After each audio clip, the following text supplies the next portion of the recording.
Olá, no vídeo de hoje você vai aprender a criar um documento que registre atrasos em ordem de serviço. Nós, quando estamos planejando um serviço, a gente estima um tempo de execução para esse trabalho. A pessoa que também vai lá executar, seja o mecânico, o eletricista, ele também estima o tempo, que ele vai levar para executar esse trabalho. O supervisor encarregado também estima um tempo que aquele serviço vai levar para ser executado. Ok. Bom, o que a gente tem é um tempo previsto versus um tempo realizado, né? Então, se a gente estima que aquele trabalho vai levar 2 horas para ser executado, né, aquele serviço, espera-se que leve as 2 horas na hora que for executar. Quando existe uma distorção, uma diferenciação entre esses dois horários, o horário previsto e o horário realizado, a gente tem algo que a gente chama de atraso, né? Esse atraso pode ser causado por falhas na execução. Esse atraso pode ser causado por falha na programação. Esse atraso pode ser causado por falha no planejamento, né? Então, é necessário que a gente registre esses atrasos e não coloque isso como hora trabalhada na ordem de serviço, porque isso distorce os dados dentro do PCM. Então, se um trabalho, né, leva 3 horas para ser executado, e você teve que parar no meio do trabalho, né, por algum motivo e ficou 1 hora com o pessoal parado, isso não deve ir na ordem de serviço. Isso deve ser registrado como atraso, como interrupção, ok? Então, primeiro, a gente vai falar um pouco desse registro de atraso de OS em termos de estrutura, né? Então, quando for montar o documento, isso aqui são partes do documento que eu estou mostrando para vocês, você precisa criar, no primeiro ponto, a parte da identificação. Então, nessa parte da identificação, né, eu não tenho minha caneta aqui, deixa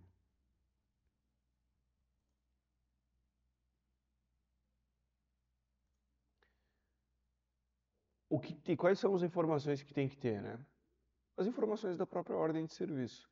Então, primeiro a gente vai colocar a localização, né, ou o centro de custo, não sei como é que vocês usam aí, mas tem que ser registrado em que local que foi, né? Depois eu vou explicar por que isso aqui é importante. O tag do equipamento, obviamente, né?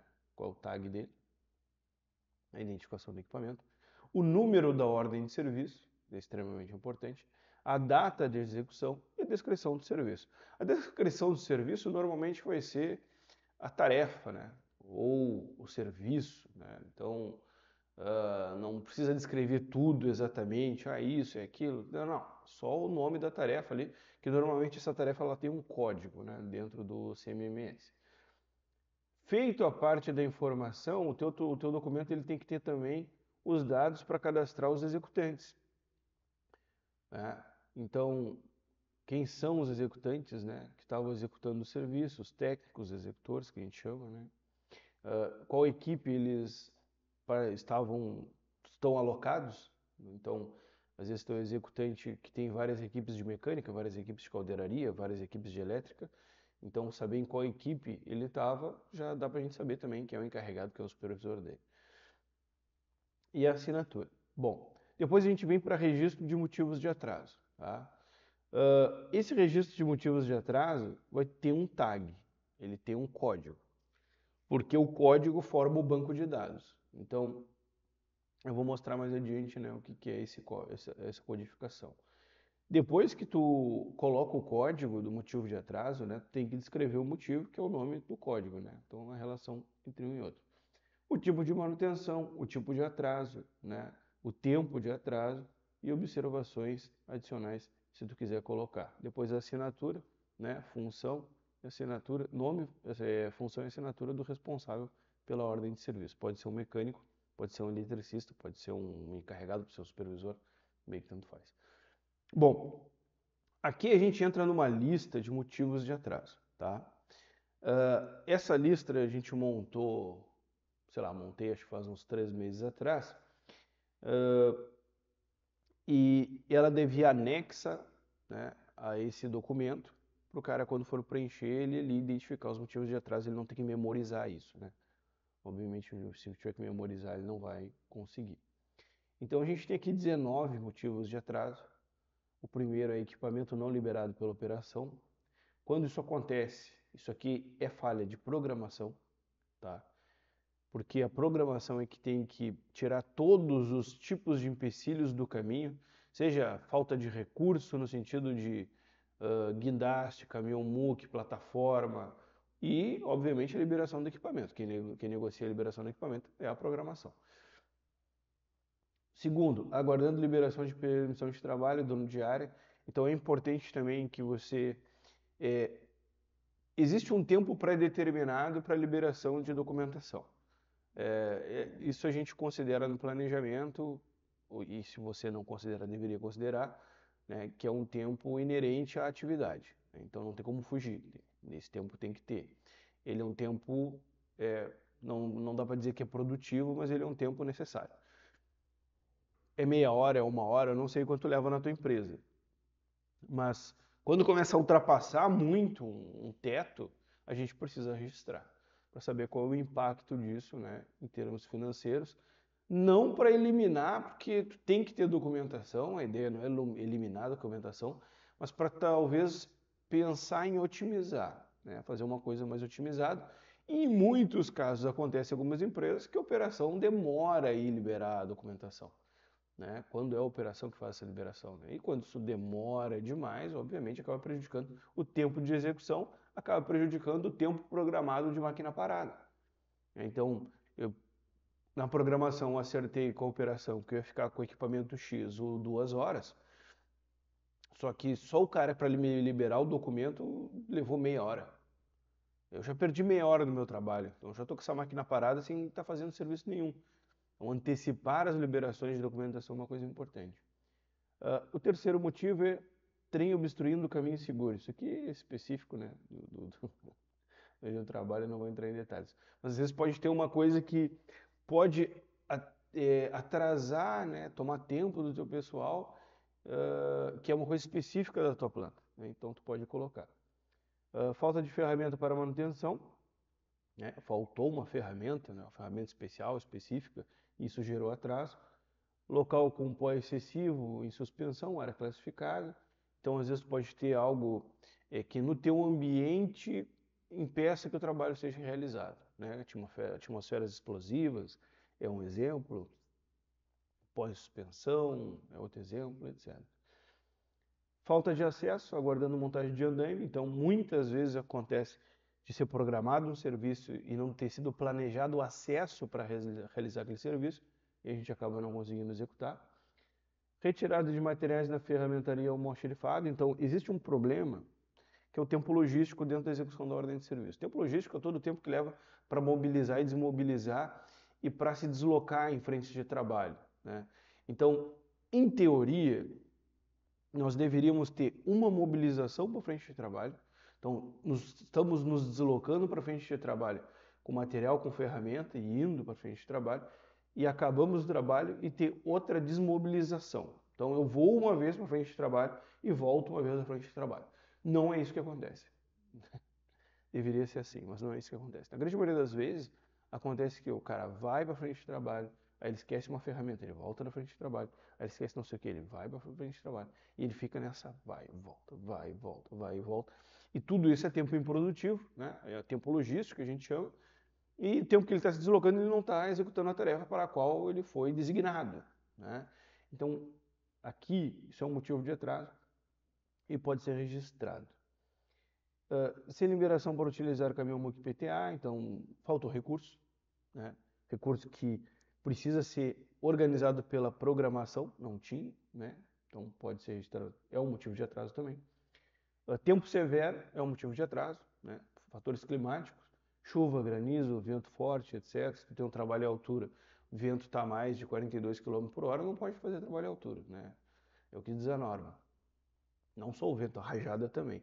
Então, se está chovendo, é uma área que está chovendo torrencialmente, não pode executar. É um trabalho de solda, começou a pingar, chover, está muito úmido, não dá para trabalhar, né? Então, o motivo de atraso da ordem de serviço é esse, né? Aguardando a análise de inspeção, pode ser um motivo. Falta de insumos, material, peças, isso aqui já é um problema de planejamento, né? E esse aguardando a análise da inspeção pode ser também um problema de planejamento, né? Porque o serviço ele não foi suficientemente definido. Falta de peça, falta de insumo, problema de planejamento, obviamente. salvo quando tem mudança de cenário. Falta de planejamento da ordem de serviço quando alguma coisa não foi considerada, né? Solicitação de eletricista para bloqueio de equipamento, bloqueio dos equipamentos, então pode ser que o eletricista demore demais por algum motivo, e a gente pode apontar isso como atraso. Aguardando instrução do encarregado, então isso aqui é um problema de execução. Se o cara está aguardando instrução do encarregado, é porque alguma coisa ali não está bem clara do que é para fazer, ou não se sabe como fazer. Isso aqui é um atraso gerado pela própria execução.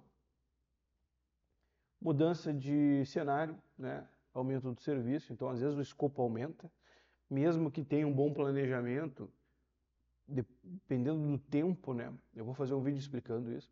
Dependendo do tempo que passa, o cenário muda, né? Então às vezes acontece isso e o serviço aumenta. Então às vezes tu vai ter que solicitar outra ordem de serviço para complementar, porque senão vai distorcer. Então imagina, eu tinha uma ordem de serviço para substituir um rolamento.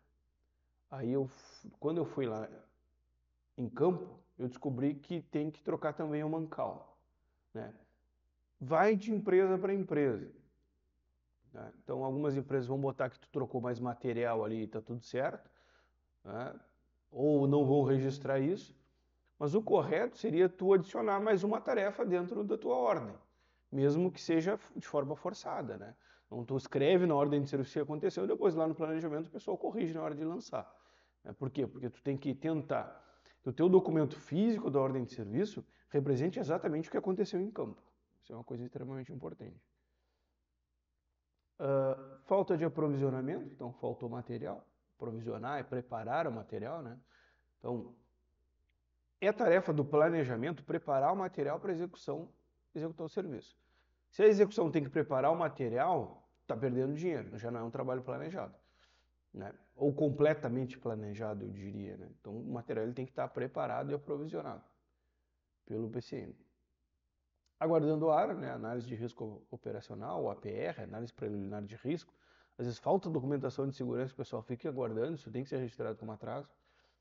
Falta de acesso, né, que se repetiu, mas às vezes não necessariamente é dependência de andaime, pode ser outra coisa. Né? E material ou peça incorreto, né, serviço cancelado. Isso aqui pode acontecer. Então, na realidade, isso aqui acontece muito, né, esse A019. Então, foi solicitado para substituir tal peça, a gente foi para substituir tal peça e não conseguiu substituir tal peça porque a peça estava errada, né? Não encaixou, não montou, não era aquela dimensão, etc. Isso acontece, tem que ser registrado como atraso. Tudo isso que vocês viram aqui, né, teoricamente não deveria ser apontado como tempo de serviço em ordem de serviço. Por quê? Porque tu não está trabalhando, né? Então, esses motivos aqui são realmente atrasos. Então, por isso que às vezes a gente tem uma variação muito grande dentro do tempo de execução, dentro do tempo médio da tarefa, né? A gente tem uma tarefa, trocar rolamento. Então, às vezes leva 1 hora, às vezes leva 3 horas, às vezes é 2 horas e meia, às vezes leva 1 hora e meia, às vezes leva 2 horas e 45. Existe, obviamente, uma flutuação que depende do cenário, do local, do acesso, da produtividade dos próprios executantes. Obviamente, existe uma oscilação causada por isso. Mas a grande maioria é causada por esses atrasos, né, que eu listei aqui, que ficam dentro do tempo da ordem de serviço. Quando na realidade eles deveriam estar separados, né, computados separados, realmente como atraso, né? Então, às vezes o que falta para nós é ferramenta para conseguir registrar as coisas da maneira correta. O ideal seria que isso fosse contido dentro da ordem de serviço, né? Que tu tivesse um campo ali onde tu apontasse, não fosse outro documento, né, que nem eu apresentei. Mas esse outro documento ele serve também. Então, quando a gente perceber, cara, vou apontar isso aqui como tempo de ordem de serviço ou como atraso, é uma decisão que tem que ser tomada. Normalmente, se for algo, né, relativo a esses 19 exemplos que eu dei, tem que ser apontado como atraso, né? Existem mais exemplos, existem inúmeros exemplos, né? Na tua empresa talvez tenham muito mais, mas isso aqui já é um guia, já é um norte para conseguir implantar isso dentro da tua empresa, dentro do setor da manutenção. Legal? Espero que você tenha gostado do vídeo, não esqueça de se inscrever no canal, compartilhar esse vídeo e até a próxima. Valeu, um abraço.